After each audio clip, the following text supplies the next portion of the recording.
India's #1 AI empowered institution, JKKN. Admissions open for engineering, pharmacy, allied health sciences, arts, nursing and dental. JKKN Institution, Kumarapalayam. Sandesh காலி வன்முறையிலிருந்து உயிர் தப்பிய Rekha பத்ராவுக்கு X பிரிவு பாதுகாப்பு. யார் இந்த ரேகா பத்ரா?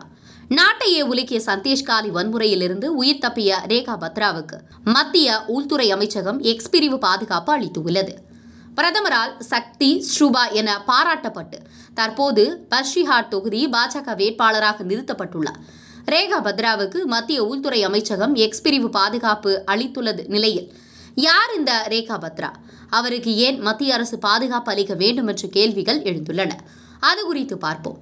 மேற்கு வங்க மாநிலத்தில் உள்ள சந்தேஷ் காலி என்ற இடத்தில் திரிணாமுல் காங்கிரஸ் கட்சி நிர்வாகியான ஷேக் ஷாஜகான் மற்றும் அவரது கூட்டாளிகள் பழங்குடியின மக்களின் நிலங்களை அபகரித்து பெண்களை பல நாட்களாக அடைத்து வைத்து பாலியல் வன்கொடுமைக்கு ஆளாக்கியதாக எழுந்த புகார் நாடு முழுவதும் அதிர்வலைகளை ஏற்படுத்தியது.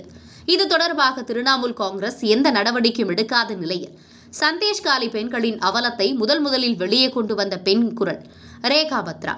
இதற்காக அவர் ஷேக் ஷாஜகான் மற்றும் அவர் உதவியாளர்களால் பல துன்பங்களையும் சித்திரவதைகளையும் அனுபவித்து அவர்கள் நிகழ்த்திய வன்முறையிலிருந்து உயிர் பிழைத்துள்ளார்.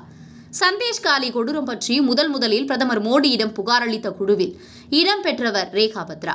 ஷேக் ஷாஜகானுக்கு எதிராக வெடித்த போராட்டத்தில் தனது குழந்தையை இடுப்பில் சுமந்து வந்து ஏராளமான பெண்களுடன் கலந்து கொண்டவர்.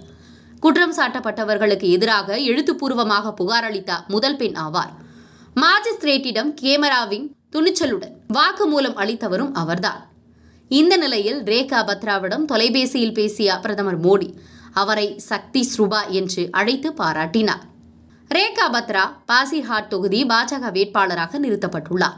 பாஜகவில் தேர்தலில் போட்டியிட வாய்ப்பளித்த பெண்களில் சிலரிடம் பிரதமர் மோடி தொலைபேசி நிலையில் ரேகாவிடம் உரையாற்றிய போது அவரது தியாகத்தையும் உறுதியையும் புகழ்ந்துரைத்தார்.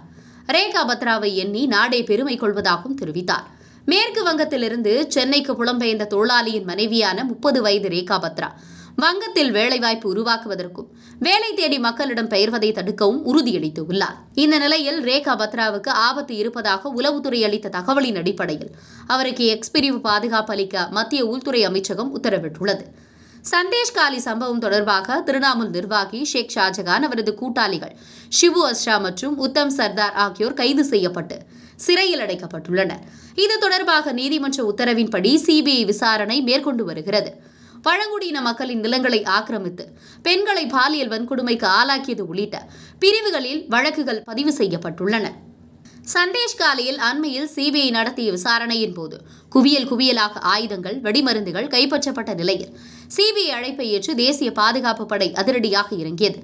இந்நிலையில் சந்தேஷ் காலி சம்பவங்கள் அனைத்தும் மேற்கு வங்க மாநிலத்தில் திரிணாமுல் காங்கிரஸ் கட்சிக்கு எதிரான ஒரு மனோநிலையை மக்களிடம் ஏற்படுத்தி உள்ளதாகவே அரசியல் நோக்கர்கள் கூறுகின்றனர். India's #1 AI empowered institution, JKKN. Admissions open for engineering, pharmacy, allied health sciences, arts, nursing and dental. JKKN Institution, Kumarapalayam.